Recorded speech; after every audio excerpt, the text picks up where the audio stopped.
and welcome to ET Brand Equity presents The Big Leap, powered by CleverTap, an exclusive chat show featuring pioneers from India's 12 largest and fastest growing brands.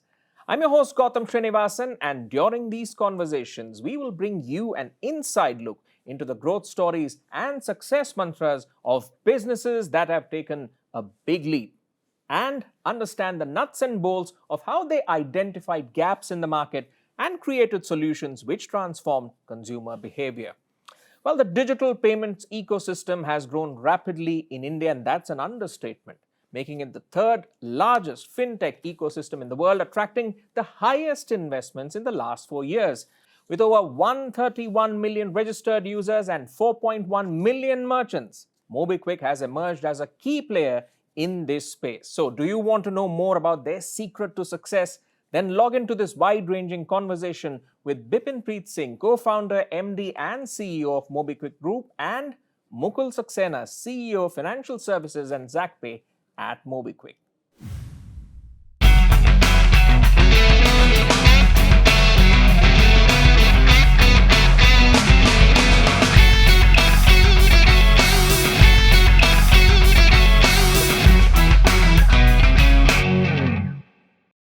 Bipin, Mukul, great to have you on board. Looking forward to a very retention-focused conversation. And of course, retaining audience attention is always a challenge. But I'm sure with the insights that are going to come from the both of you, they will be enraptured. So thank you so much for joining us. Let's start with the origin story. Any great story has a start. So Bipin, we'll start with you on that front. I was going through your bio, and your company bio mentions that you're a product enthusiast who loves good tech and smart engineers. And you're from an electrical engineering background yourself. So I want to get your response to the quote that scientists study the world as it is and engineers create the world that never was. See, today we are living in a world. Firstly, thanks for having me in this program. So it's great to be here and talking about Mobikwik. I am an engineer. I studied electrical engineering at IIT Delhi, and I've always thought and worked like an engineer. For first 5-7 years when I was working in a job, then at that time, it was all about solving engineering problems, using what you have learned. But I think engineering is more than that. Today, as you know, technology has become an integral part of our lives. It's changed the way we live. And engineering is about that. And that's what I love. In fact, when we started Mobikwik, India was 99% a cash economy. And today, like you yourself said, India is the third largest fintech ecosystem in the world with some billions of transactions happening every month. And all that has happened in a very short span of time in the last 5 to 10 years. It's all because of engineers. Now, engineers have basically brought banking on your phone. 10 years ago, 15 years ago, I remember my parents used to go to a bank branch to update their passbook and get entries, withdraw cash, deposit a check, do a demand draft. How many of you do that? How many of us do that anymore? Now you just open a smartphone app, Mobikwik, and you can make payments, you can take a loan, you can invest your money, and basically have the bank on your phone. So it's always that solutions-oriented approach that engineers bring to the table. Always about engineering, and that's what I love it. It's all about solving problems and also thinking creatively. It's not only about science. So it's a myth that engineers are not creative. Engineers are very creative when it comes to solutions. You cannot have engineers without creativity. Logic is only one half of the solution. It's the remaining half is how you use the existing technology to create new solutions. And ultimately, see, engineering is more focused on solving problems. Science is about discovering truth. Engineering is about solving problems. We'll see how, as an engineer, you solve problems and engineered a revolution in the whole payments ecosystem. But before that, Mukul, coming to you, a veteran banker within this large banking universe. You've headed the payments business there for a very long time. So what made you join Mobikwik this year? So banks are very good training grounds for learning to operate at scale and in a very compliance-oriented ecosystem. And having spent more than a decade in that kind of a setup, I believe that I got an amazing amount of exposure, and I really loved and learned a lot during that time. But all through these years, there was this yearning in me to kind of join a very good technologically focused fintech player, where the metric of success is not the number of branches that you have, but more how many app installs are you able to do and how many daily active users you're able to get onto the app. And that essentially really kind of pushed me into looking at Mobikwik. I also believe that as a banker, I worked with a lot of fintech players, but what I realized was Mobikwik was one entity which was which had a very clear thought process, and a product oriented and a customer oriented perspective, and which really brought me in and in touch with Bipin and Upasna. And that's how I kind of got into the most important thing there was that Mobikwik is positioned itself to serve the next billion customers who aspire to kind of get into to use the digital financial services. And that's really inspired me to kind of join Mobikwik, and I can already see the benefits accruing because of my banking knowledge and the technology and the fintech knowledge of the organization. I think this is creating a great win-win for all of us. All right, it's the intersection of experience and a sort of solutions-oriented mindset. All right, let's explore the history at Mobikwik in 3 phases, right? The start, and this is when in 2009 you had launched the first digital wallet, and as you said earlier, right, India was a 100% cash economy at that point in time. So, what was what was it about, say, the nature of consumer habits that you were able to spot early on to think that there could be this big digital shift, about to happen? And how do you kind of map those consumer expectations so early? What are your thoughts on that, Bipin? Yeah, so I mean, see, you and I obviously remember more. This is because I'm talking about 10, 12 years ago. There were no smartphones. There was no Android. There was no iPhone in India, by the way. The only internet in India was being used either on office laptops or some rich people who had desktops in their house. And of course, people saw that what's happening in US was people were using internet now to shop online. People were using internet to buy tickets, etc. And some of that had started happening in India as well, right? People had started buying flight tickets. People had just started buying train tickets. Some people had started doing shopping. There were some startups which had started. So some online transactions were happening, but most of it was cash. And at that time, I had an idea that what about bill payments, right? And in fact, I'm a very lazy person. So I had a prepaid phone at that time, and I had to go down to the shop almost every week to top up the phone. I said, why isn't there an online service where I can do this on the internet? It should be very, very convenient. And if that applies to a prepaid phone, maybe what about paying all our bills? So you can't call it laziness, it's easing customer pain point, right? Well, I think all great ideas emerge from laziness. I think you need to be lazy to solve a problem which you want to be solved faster and more efficiently. So that's when I came up with the idea of Mobikwik. And at that time, people used to use credit cards and debit cards mostly.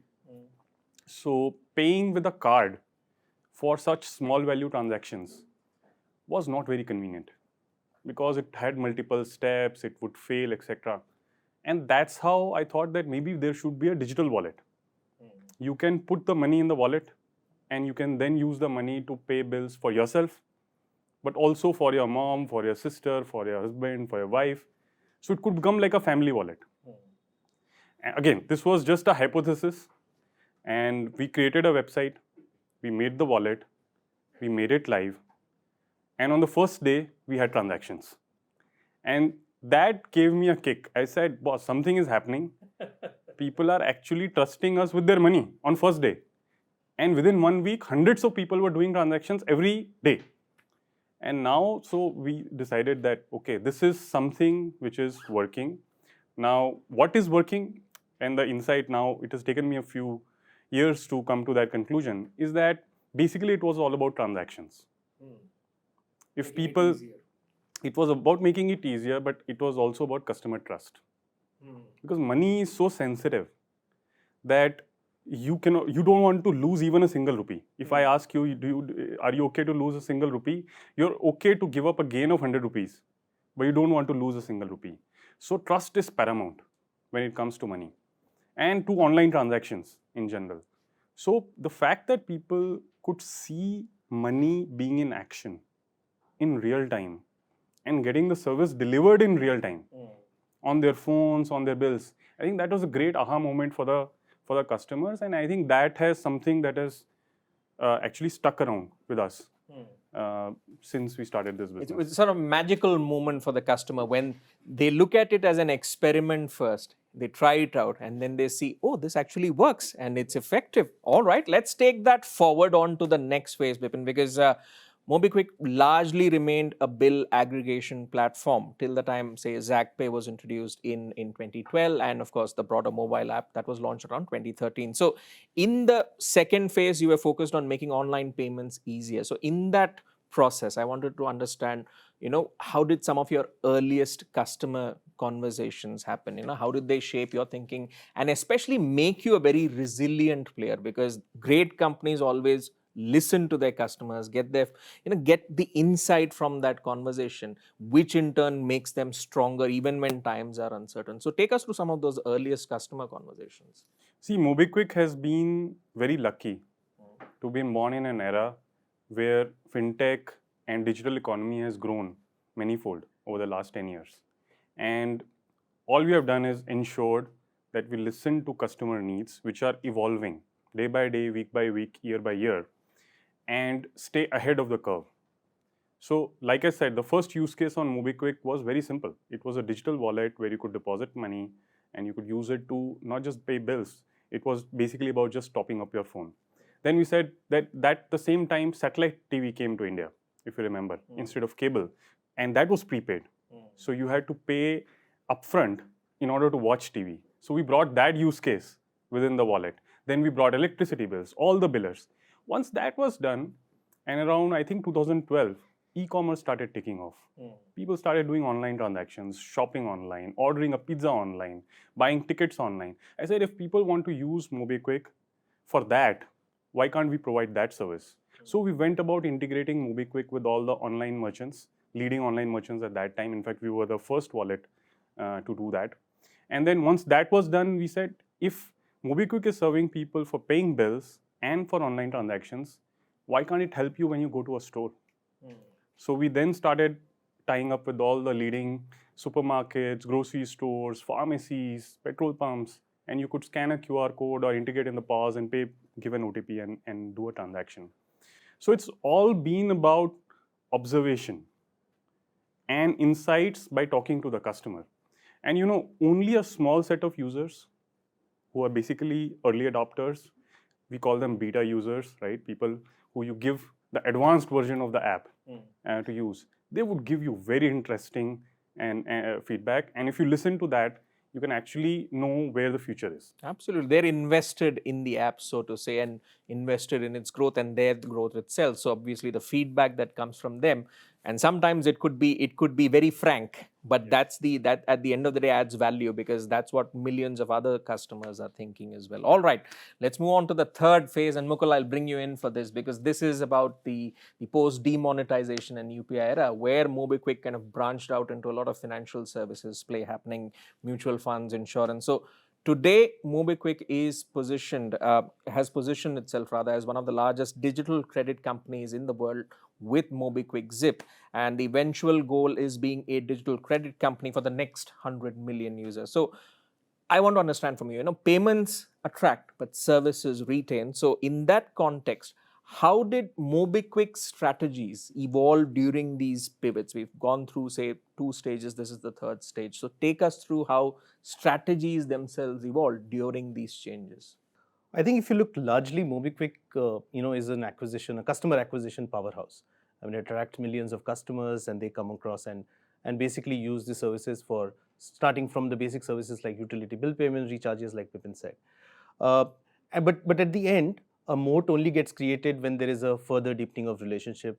And we thought strategically that the digital credit services was something that we could offer to the customers, and not just digital credit, but also wealth management. To begin with, we work with banks and financial institutions to power these products. But at the same time, we realized that only when we are able to offer these services to these customers will they retain with us, will they stay with us, and we will be able to kind of drive a very good retention engagement plan with them. We were all this while we were actually analyzing the customer spends on where they were spending, whether they were spending on bill payments or e-com and so on and so forth. And therefore, when we created the product, we wanted to make sure that the digital credit offering that we were creating was aligned to where the customer was spending. Like Bipin said, we were always hearing what the customer was saying. And when we created that proposition, it was the birth of Mobikwik Zip. Mobikwik Zip today is catering to millions of customers. They come to us for all kinds of payment needs. And so therefore, Mobikwik app now has become kind of a one-stop shop solution for any customer who either wants to address his payment needs or financial needs completely. So yeah, that's the journey of Mobikwik Zip. I'm really happy to say a very large portion of our customers use both services, both the payment capabilities as well as the digital credit capabilities of the app. All right, and what a journey it's been, and it's just the start, so there's a long way ahead to go. All right, we have a lot of startup founders themselves who are watching this show, and this is a question which usually comes up, and when it comes to scale, how do you manage cash burn? Because you achieved a scale whereby you had 131 million users, 3.7 million merchants, and you spent only $100 million, Bipin. So how did you avoid the cash burn which usually startups see? Well, I mean, I think there is a history to that. Both I and Upasna, we came from product and engineering backgrounds, and Mobikwik has been built with that product first mindset, and not a marketing or a sales first mindset from day one. We literally started Mobikwik from our apartment. Our first employees, our first engineer, everybody worked out of our apartment. And for the first 4 years, we were bootstrapped and profitable before we raised our Series A. So that kind of DNA has stuck on.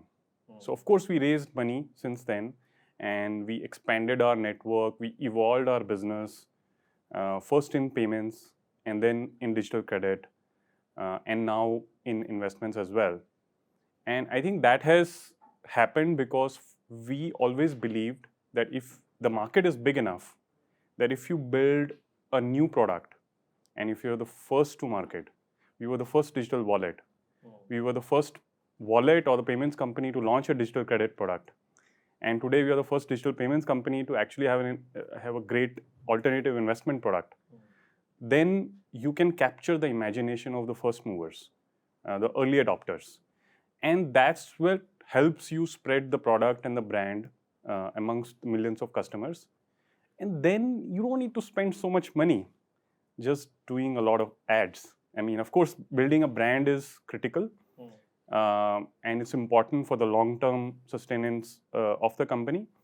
But that cannot be the way in which you build a company, which is why today we have basically network effects which are working for us.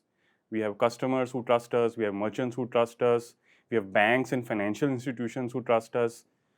And getting there has been all about sort of building the right product, listening to the customer, and providing the right service. It's always about being customer first, because that naturally presents answers for you as a company looking to address some of their needs. But sometimes that can be unpredictable. So we'll now get down to the brass tacks of retention, and I'll come to you for that, Mukul, because while we talk about customer pain points, I'll give an example. When you adopted a mobile marketing platform into your MarTech stack, you discovered that a significant number of users were uninstalling the app within the first week. So I want to know from you, what was your reaction on discovering that, and what steps were you taking to understand these new customer pain points and kind of evolve from that? Maybe we'll have Bipin take a point of view on that, and if you have something to add to that. Bipin? Well, first, when Android came and people started installing apps, it came as a big shock to me that why are people uninstalling the app? First, they download the app, go through the effort of doing taking up memory on your phone, and then you're uninstalling. And then when we talked to some customers and took more deep dive, we understood that I think that there is something called a customer journey. And there are all kinds of customers. Different customers will reach different parts of the journey. And what we want to do is to get customer past certain milestones so that they become more engaged and don't uninstall the app. For us, because we were a payments company, we started off as a payments company, a transaction company. All we had to do was get the first transaction done. Because if you're not doing the first transaction after installing the app, then you don't have any utility for the app and you're going to uninstall it. So we created like a very tight journey where we created the journey in a way where both the experience or the offer would get the customer to convert and do a first transaction. And once you're past that, then it's about making it a habit. Then you look at whether on the 7th day, if you have another bill, you're going to come back to Mobikwik and make a payment. Or you would pay other transactions till the 30th day. And so it was all about D7, D30 and calculating that and tightening the product journeys so that you will reduce the uninstall rates. I have made my peace with the fact that people are always going to uninstall my app, and of course it happens with all the apps. So the best you can do is to create a proper funnel and proper journeys which you keep experimenting with and get the customer to the right milestone. And what's unique in this conversation is some of the previous talks that I've had with founders, they've actually come to the conclusion, some of them, that it's better that a user uninstall the app quickly, let's say within the first week, rather than you having a 1.5 month journey with them and then the user uninstalls the app. All right. Let's move on to another aspect of, how did you know what your customers were doing within the app? So Mukul, I'll come to you for that. What was Mobikwik doing to get a better understanding of what customers were doing with your app? And when you're driving up this massive scale, you also need a helping hand. So tell us more about the contours of your partnership with CleverTap and how it helped you engage at scale. Sure. So at the scale that we operate, it would not be possible or very onerous for us to measure how the customers are entering into various funnels and how are they exiting, are they really completing the journeys or not. And for that, therefore, we rely heavily on CleverTap, which is our go-to solution for that. So we essentially, with the help of CleverTap, are now able to map those journeys, to find any leakage points and also to identify other journeys which are happy journeys and to replicate that into other products. So in essence, the CleverTap solution helps us to minimize leakages, to create more happy flows for customers. And we're able to see customers and to measure how many customers are moving from, say, becoming early adopters to loyalists to champions, and also to warn us if certain customers are likely to try it over a period of time because they've been inactive on certain transactions, etc. So we've now applied the CleverTap solution not just on the app itself, but almost every product offering that we have, so that we're able to migrate customers from one product to the other in order to kind of serve the customer much more better. I think this solution has really helped us to kind of achieve that goal. All right, taking some point forward from early adopter to champion, there is quite a journey there. And to some of the points that you mentioned earlier, it's about creating that rhythm for the customer. So I want to understand from you, Bipin, and what were some of the data-driven nudges that you were looking at for, say, habit formation of customers, so that they go from early adopters or passive users to proactive users who are champions? Your thoughts on this? So, very early on, we realized that the transactions in a month for customers were very uneven. They were not the same throughout the month. They actually peaked from 1st to 7th. What did you discover? What was the reason? And the reason was basically most of the early adopters were all salaried people and they all got money in the bank. And also the bills were due from the 1st to 7th. And that's when they would, do the maximum number of transactions. If you capture the customer in the first 7 days, then the likelihood of retaining them and converting them into a repeat user and getting that aha moment is much, much higher, right? So that's when we created a lot of our marketing, a lot of our campaigns around in the calendar, not to be even throughout the month, but actually putting it in the first half, in fact, in the first week of the month, and we still follow it.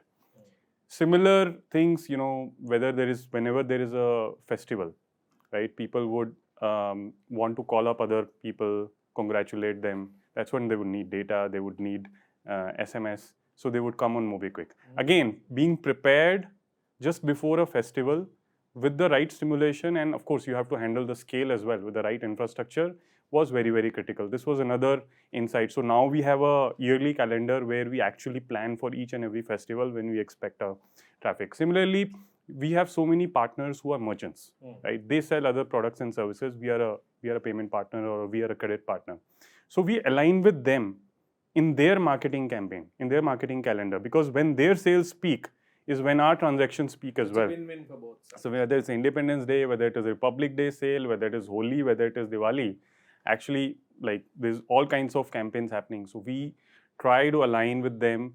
We become smarter each time we do this, more segmented, more granular, and more integrated with each of our partners. So this is all about, I would say, taking the data and also applying more intelligence to it, and also sometimes being more creative. It's not just about working hard, it's about working smart. And that's what we have heard from one of the leaders as to how you can put context into the conversation and make profits out of it. But let me extend that discussion to another aspect, which is recapturing inactive customers, because that's a problem also many enterprises grapple with. How did you go about recapturing, say, customers who were once top spenders but maybe fell out, didn't use the platform for a certain point in time? How did you make sure that you got them back? So consumer fintech is essentially a long-term game plan. In this, it takes many years for us to acquire customers and to develop his trust. And even after that, even after engaging with the platform, there is definitely, there's likelihood of a small portion of the customers not using the app anymore. So the idea here is to kind of understand where the customer, the transactional needs are, and what is his behavioral information that we can use to create hooks and to create nudges using which the customer can be brought back into the platform, or rather get him re-engaged with the platform. In that sense, so we use customer segmentation, behavioral data to kind of identify. So for example, customers for whom there is a credit card bill pending, we nudge him to say, why don't you come back to the platform, make a credit card bill, and here is a small offer for you, to bring him back. Because as you said, it takes 25 times more expensive to acquire a customer than to retain one, right? In addition to that, for example, another example could be towards the end of the month, salary is going away. If somebody needs to do some kind of a payment transaction, he only needs a nudge to say, hey, you've got some balance pending in your credit card, or rather in your digital credit platform, Zip. And that's the customer, and the customer comes back and starts to use that credit. And with that, you create that engagement level. With that, you get him back onto the platform, and a fresh journey starts. And that's how we approach every customer who's either about to try it or who's just started the journey and is likely to go away because he's not finding enough engagement hooks with the app. So that's essentially. So that's where the rewards element comes in to kind of help Absolutely. Encourage them to come More back. importantly, I think from a reward standpoint, the solution that we have to employ helps us to identify when to reward and not to reward as well. In a lot of situations, the customer is just, if you just educate him on the availability of the credit, there's no need for a reward. So I think it's always context that matters. True.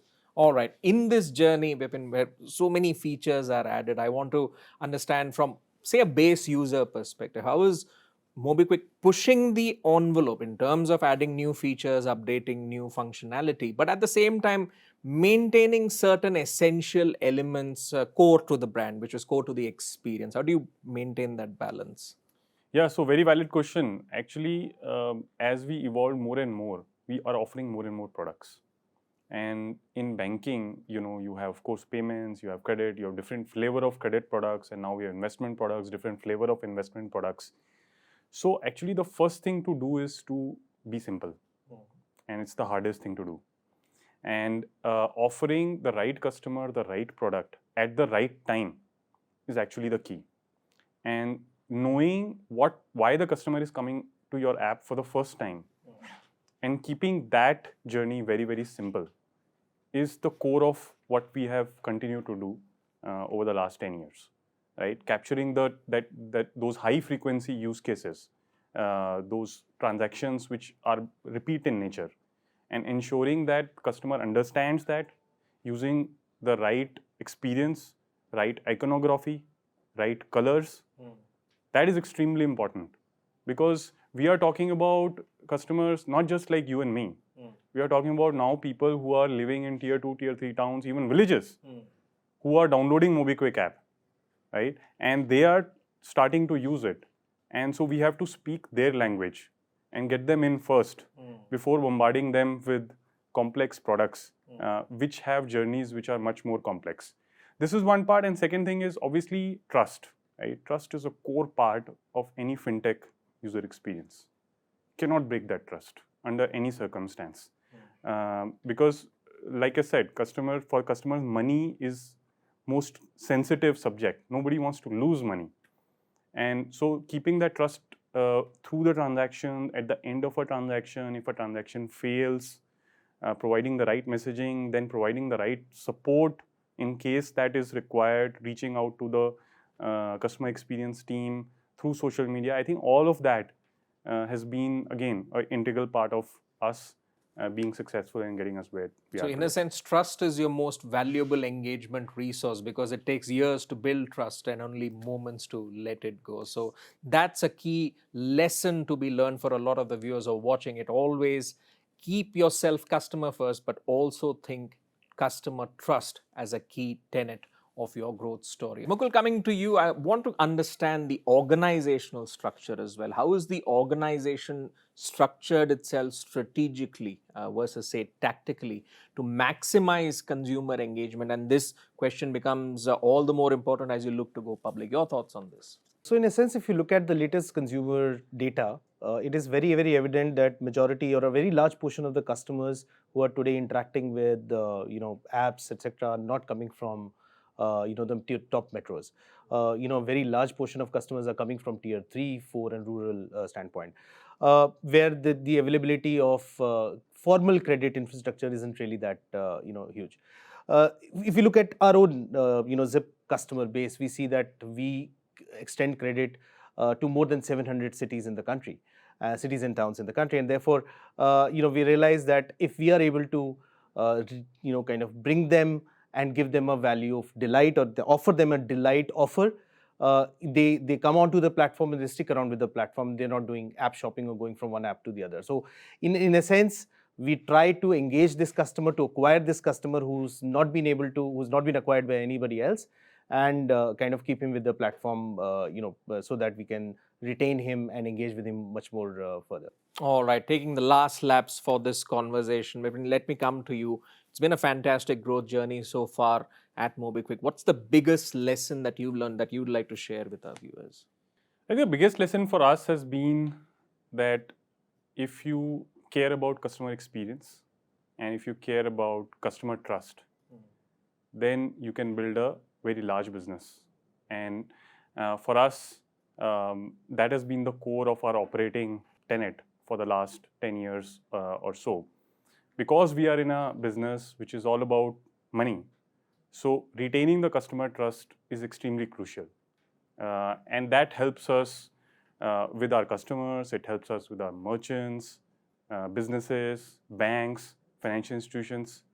The second thing is also we are in fintech. So for us to be successful, we have to be the first to the market, or we have to be early to the market.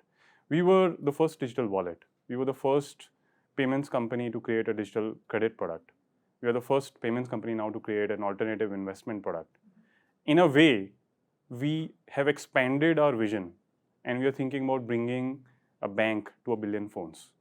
And we can do that only if we are early to the market and we care about customer trust. All right. And for a lot of the startup founders who are watching this show, what words of advice would you give them, especially in taking the big leap in business? My single advice is that think big, aim for the moon, be ambitious, and try to create a business which can be as large as it can be from the first outset. Start small, but have a vision to change the world. Have a vision to change the world, and of course, think big. Words of the wise to all those watching. And on that note, thank you so much, Bipin and Mukul, for giving us this inside look into the growth journey of Mobikwik and the network effect it's had in the sense of transforming the digital payments ecosystem. Thank you so much.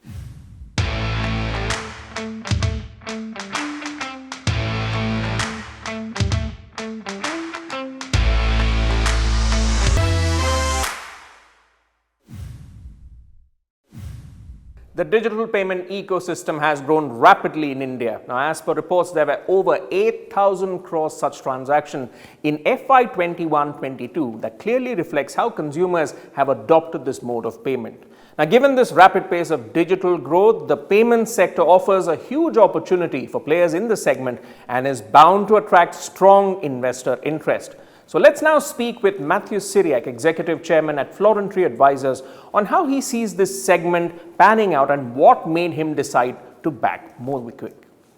Matthew, thank you so much for joining us. Thank you. Thank you for having me. As you know, the fintech is a large opportunity in India.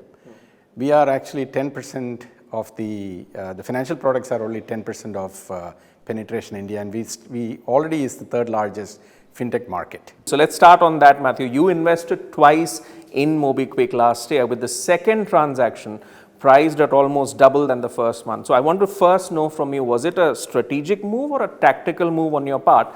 Because Mobikwik is building up to an IPO. Yeah, let me step back. Mobikwik is backed by exceptional founders who have been very, very focused on building a high quality business, that too with minimal capital. Compared to some of the large fintech players who have raised hundreds of millions of dollars, Mobikwik has actually reached close to profitability, and in fact, profitability in 2 quarters with minimal capital of $100 million. So what attracted me to Mobikwik the first time and even in the second time is the quality and the perseverance of the founders.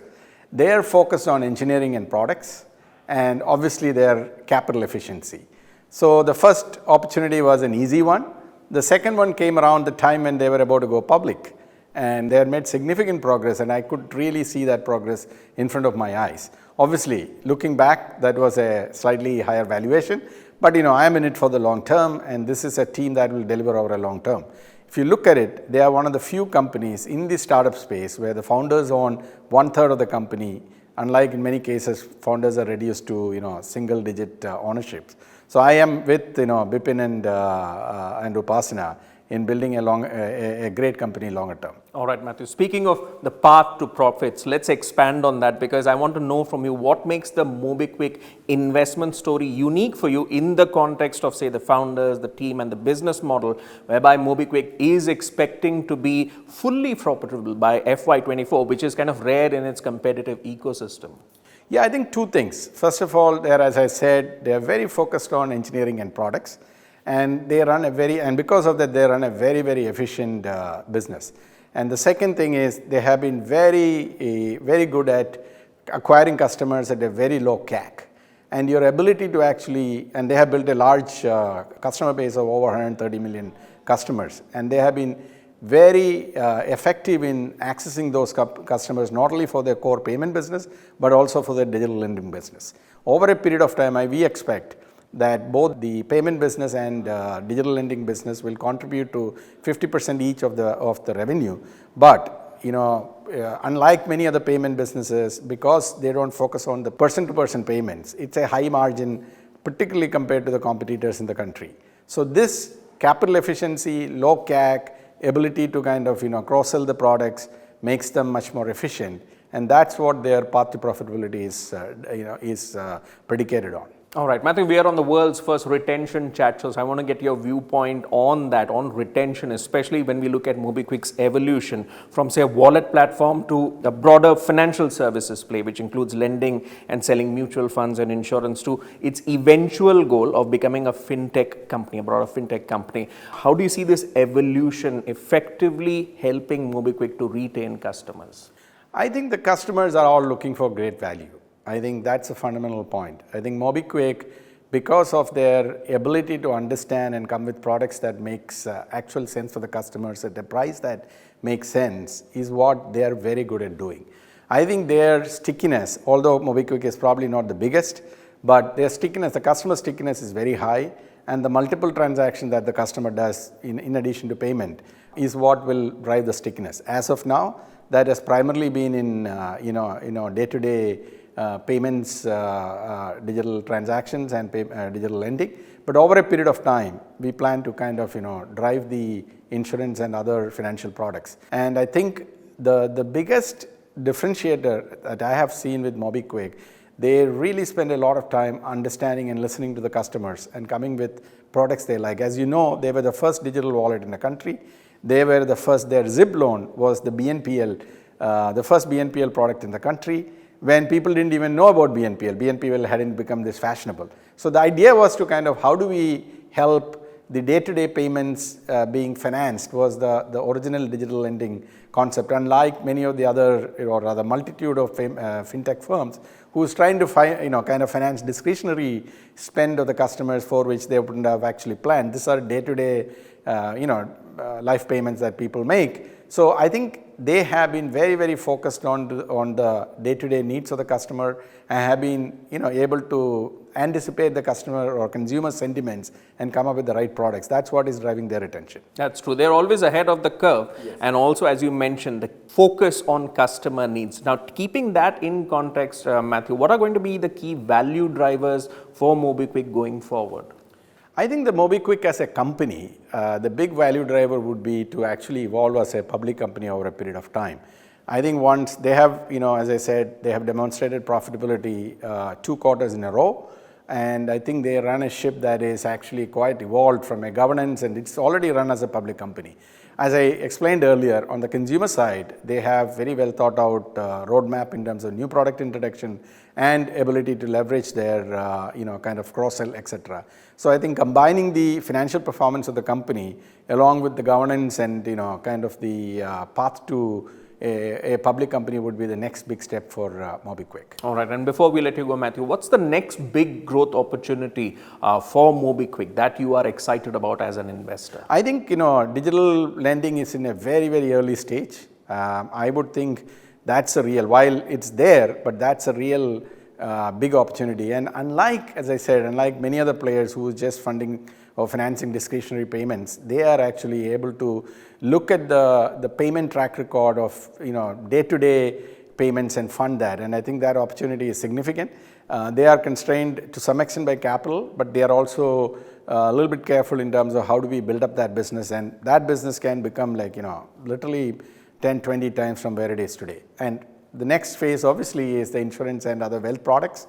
I don't think Mobikwik could go beyond that and get into all kind of other financial products like brokerage and things like that, which many people are attempting. I think they will stick to their knitting in terms of servicing their core customer base and kind of providing them the basic products they need. All right, Mathew, thank you so much for joining us. Yeah. And with that, we come to the end of this episode of ET Brand Equity Presents The Big Leap, powered by CleverTap. I hope you enjoyed listening to these leaders and their growth stories. Thank you so much, ladies and gentlemen, for watching, and we'll be back again with the next episode with 2 more stories. Till then, this is your host, Gautam Srinivasan, signing off. Have a great day.